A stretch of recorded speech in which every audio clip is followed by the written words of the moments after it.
Okay, so I'm going to make one of these uh, delta side notches with natural materials. And I made this using a combination of modern tools, and I finished up with Antler. So it's a combination of natural materials and modern tools.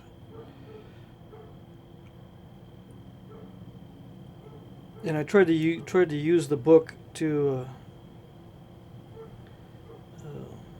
give me the proportions. The ears aren't exactly the same as the book, but the blade seems to be pretty good. Except uh, the real ones have flaking that is of higher quality than this. Mine's pretty random. I noticed in the book the flaking was slightly better and more carefully done than this. This is pretty random, and it's kind of erratic on the edge.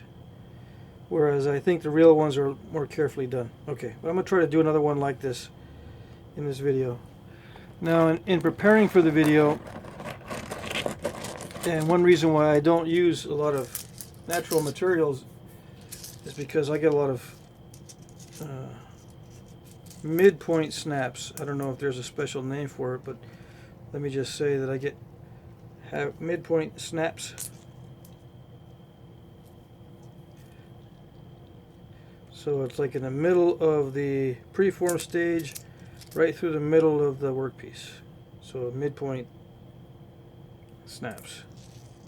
Somewhere in the middle of making the preform, and somewhere in the middle of the actual workpiece, I get a snap. So I'm going to call that a midpoint snap. I get that a lot more with natural materials than I do with the metal tips. And I think it has to do with bending forces. So a lot of you guys, you want to. I meet a lot of guys that want to start with a delicate material like dacite immediately and use natural materials like antler and bone and hammerstones on it and insist on learning that way. Now, that's fine. I mean, that's perfectly fine. But you're going to get a lot of breakages. Believe it or not, I don't have very many pieces of dacite. So for me, even at this stage, I've been napping for over 5 years. I really don't have access to lots of material, and I never have. So I had to learn on very little material. Now, if I was insisting in the beginning on using only natural materials with only authentic techniques, I would have had to first obtain a source for a lot of material. Which some guys do. Some guys have no problem getting a lot of material. But not me. I didn't have any real... Even though I live in Texas, I live in an isolated area out here in West Texas, where I have to travel at least an hour, usually an hour and a half. I have an hour and a half away spot that I can pick up stone, other than the landscape suppliers. The landscape suppliers, I can go, there's one in town that has some fairly good stone sometimes, but usually I have to travel an hour and a half just to get some so-so quality stuff, and then I have to heat treat it. And the money I spend on gas is usually more than I would spend on buying the stone. So I've bought a lot of stone, and in the beginning, when I started napping, whenever I'd buy stone, it seemed like that was the stone that broke the most, and I went through it the fastest. And the free stuff I was getting would last longer. I don't know why. Psychological, I think. So I almost got totally burnt out. And I did quit a couple times in the beginning because I can burn through a 5-gallon bucket like this in about 4 hours, spalling and trying to figure out what's the good stuff and what's the bad stuff, and start working the good stuff. And then the next day, I have a pile of bad stuff to work on for the next week or so. And that would be it. I'd have like 1 week of stone that would cost me maybe $60 in gas, or maybe even $80 to find a bucket full. So yeah, I quit in the beginning.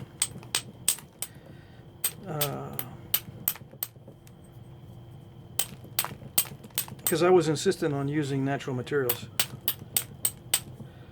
Well, when I finally,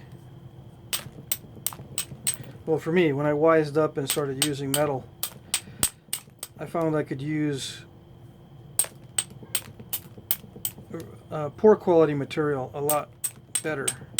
I mean, I could use poor quality material when I'm using the metal.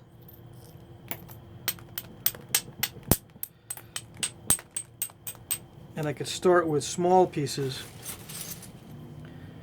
you know, stuff that normally people would throw away, and make some decent points out of it with metal. And after I learned how to become efficient with the small amount of material that I had, only then was I able to focus on actual technique and sending flakes where I wanted, understanding the angles, started making videos, started actually studying everything to figure out what was going on. So I guess the moral of the story is, if you want to use natural materials and you don't have a lot of stone or some kind of material to work with in the beginning, you're going to get extremely frustrated.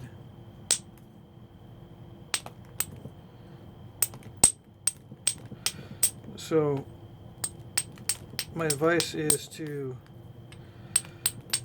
try punch work, try different metals, pick up landscape stone, learn how to heat treat right away. Don't work too much glass, because glass teaches a whole different skill set than stone. And then buy the cheap stone. Buy the $2 a pound and $3 a pound first, not the $4 a pound stuff. End up, you know. Because believe it or not, it is cheaper to buy the $2 and $3 a pound stuff than to go search for it in most cases. And now dacite, I did work maybe a bucket full when I first started, maybe a half a bucket full. I've never worked more than maybe a half a bucket full of nice spalls, because I did get some nice spalls in the beginning. This was years ago.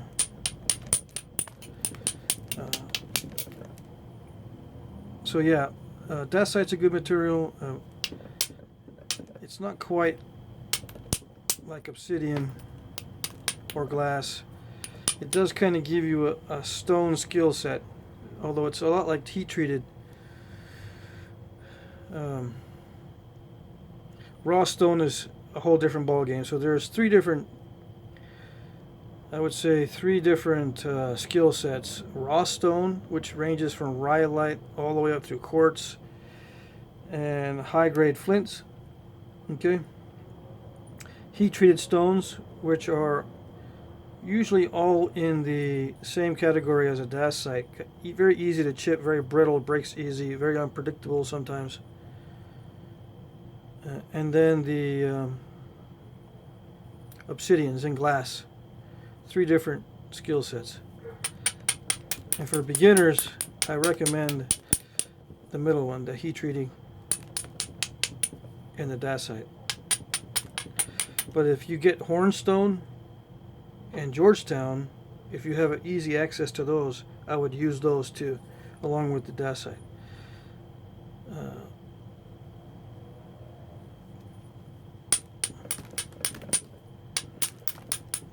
Okay, so I don't want to risk getting too complicated, but I get a lot of questions. The more videos I post, the more questions I get on where to get stone and what stone to get. So, and it's usually from beginners. So, 3 different skill sets: raw stone, heat-treated stone, and glass or obsidian. And they don't cross over to each other very easily. Okay, so if you're a beginner, most beginners tend to use raw stone and natural materials and insist on paying their dues that way and learning that way. But that is the most difficult way to learn, in my opinion, and the most frustrating. So your natural inclination is to learn, or to punish yourself, I guess, without you knowing. It's not you, it's actually the techniques. Even experienced knappers have a very hard time working raw stone with natural materials. That's one of the hardest skill sets to learn, even with advanced knapping techniques, and even after knapping for years. Okay? So I recommend going in the middle, between the glasses and the raw stone, with the heat treating and the dacite. Okay.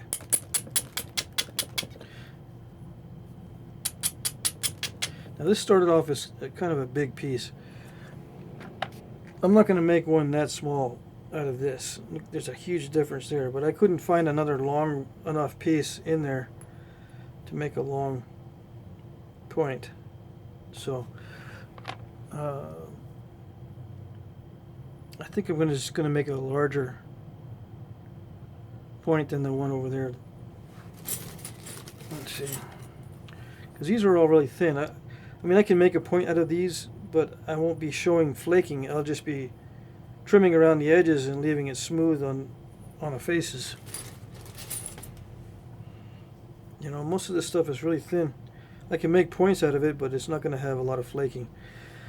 And for these videos, you guys like to see a lot of flaking, so.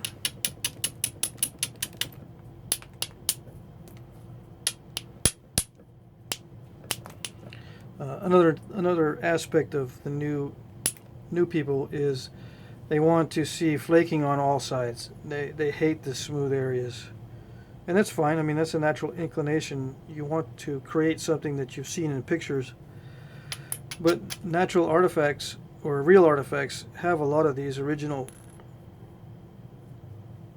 surface areas still on the faces. So I mean, it's not going to be unauthentic to have original flake faces or flake surfaces on the final piece, you know.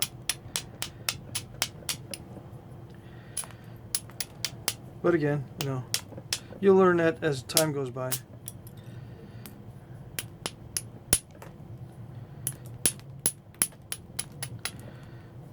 So for now, I'll just try to do as much flaking as possible on all faces. Okay.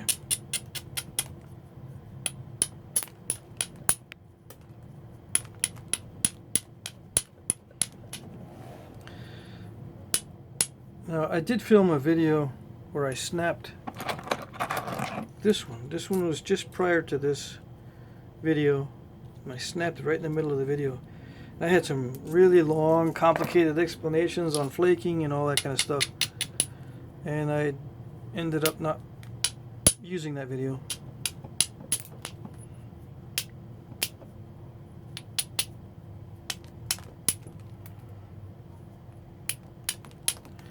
because I think the explanations were too complicated. So I'm going to try to keep it simple here.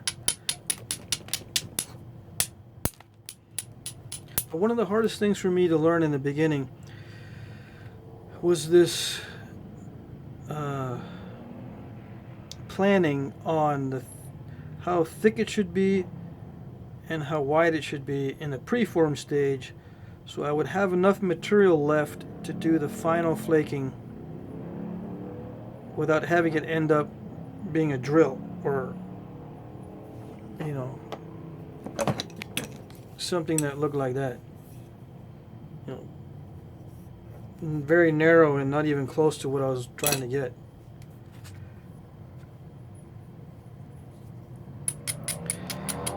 So, without getting too complicated, this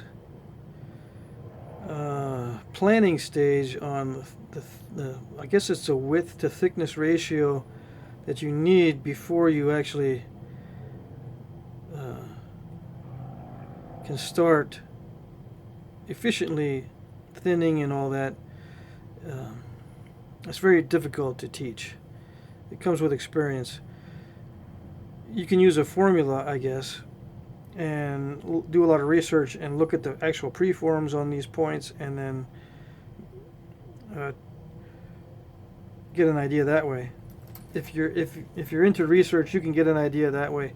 There's a lot of preforms that are in existence for real artifacts that you can actually do that, and there's books that have the weights and measures on these things. But for a beginner, if you're not already an archaeologist, my advice to you is just start thick. Okay, even if it looks way too thick to you, just start thick, and then when you go to flake, it's more important to not get step fractures than to try to get long flakes across the center line. Okay? Try to not get step fractures. Even if you end up with a drill, real skinny, long pointed points that are extremely thick, that's fine. You look at it, if there's no step fractures at all, you're doing good. Go back and make another one and try to get it wider. Okay? And just keep going and going and going.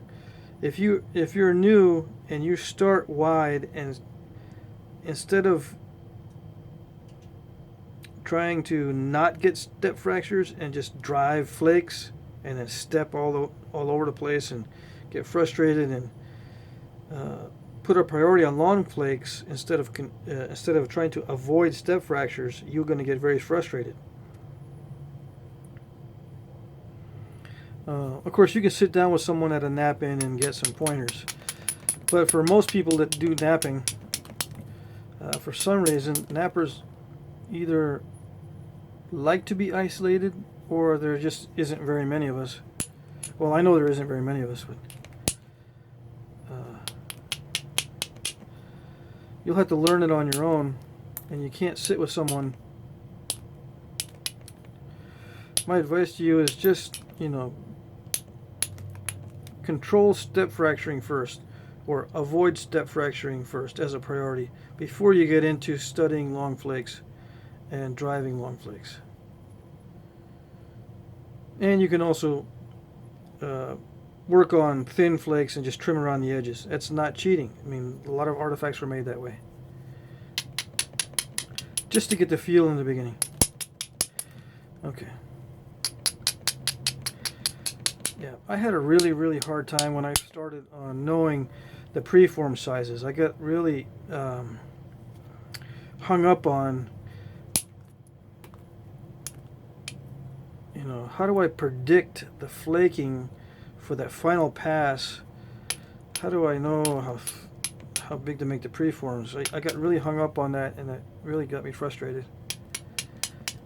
Until I figured out that I should just focus on easy arrowheads, easy techniques, use metal tools, use modern tools, use whatever was the easiest thing.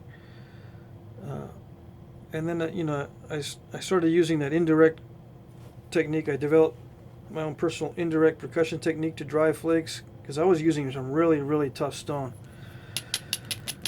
That's the only way I could get flakes to travel. After I got it down to where I could actually make flakes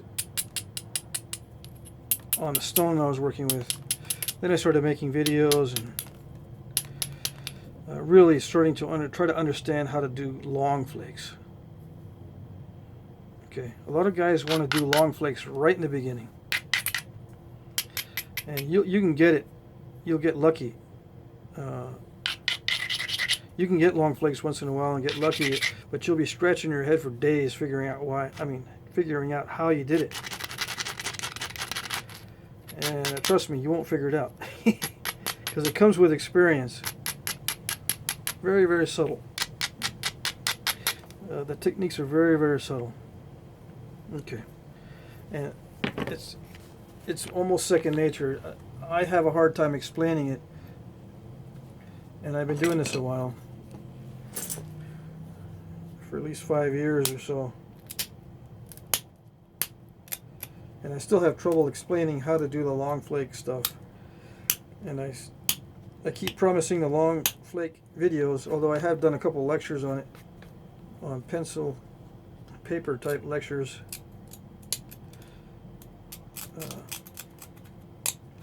Still working on a very clear way to describe how to do long flakes without taking 20 minutes on a single explanation. I'd rather try to explain it in 2 minutes. And I almost got it. I was making a video the other day, and I almost got it down to where I could explain it in about 10 minutes, but I goofed up, so. Trying to explain long flakes and actually do them at the same time, man, that's hard. Anyway.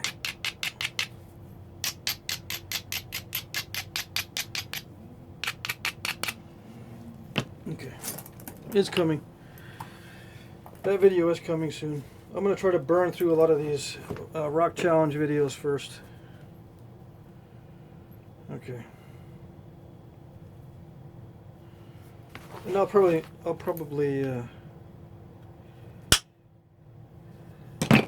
end up doing the long flake videos before I finish the rock challenges. Okay.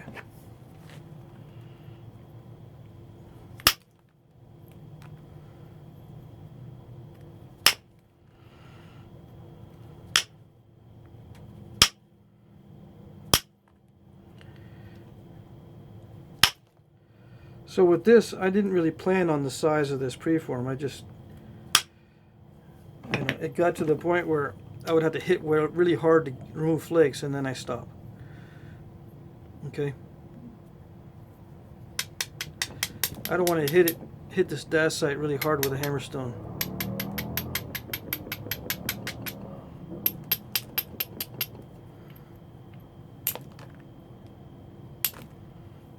Although it is much faster to remove mass with a hammerstone, I'm going to use the punch.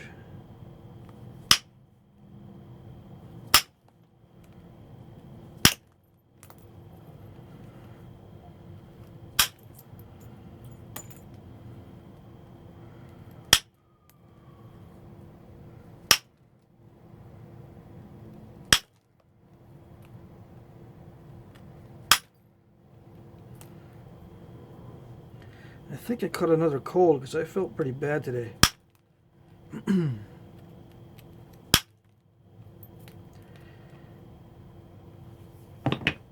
Hopefully I can do this tonight without messing up.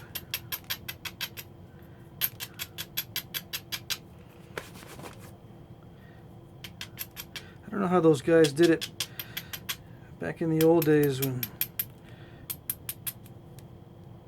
if you got sick, you really don't feel like doing much, and then without medicine, man.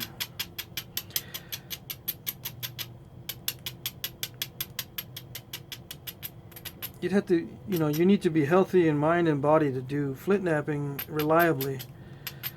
Um, Fancy flint knapping. Now, regular tools like flake tools, I could use this for cutting too, just as well as I could use a point. I mean, I could use this edge for cutting. I don't need to do anything to this. This edge is extremely sharp and thin. I could cut with that. Only problem is it gets dull, and then what do? Except pick at the edges. But, you don't need to be healthy for the easy tools.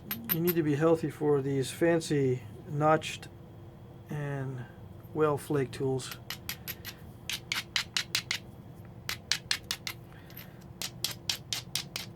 And it's hard to tell what's more common. These fancy, well, it's not that hard to tell, but I seem to see a lot of focus on these fancy tools and not too much on the utilized flakes and scrapers and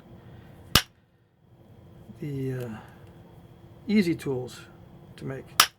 I don't see much emphasis on that in the books and stuff. It probably doesn't sell books, that's probably why, but I'm wondering just how much difference, what the reality is in numbers of these fancy tools compared to the other tools, the scrapers and the utilized flakes.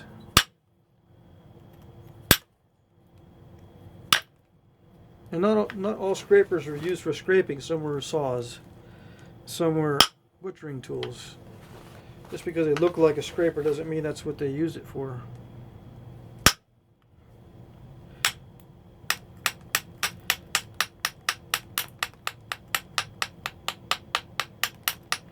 And just because a biface looks like a tool, it could be just a preform that was stashed away or not finished out. Okay.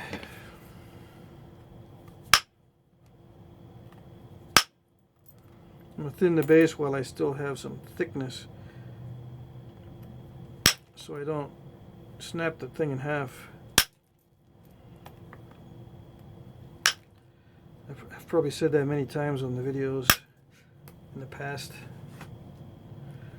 Well, there's a good place to pause. It's almost 30 minutes and I cut myself, so I'm going to continue on the next one.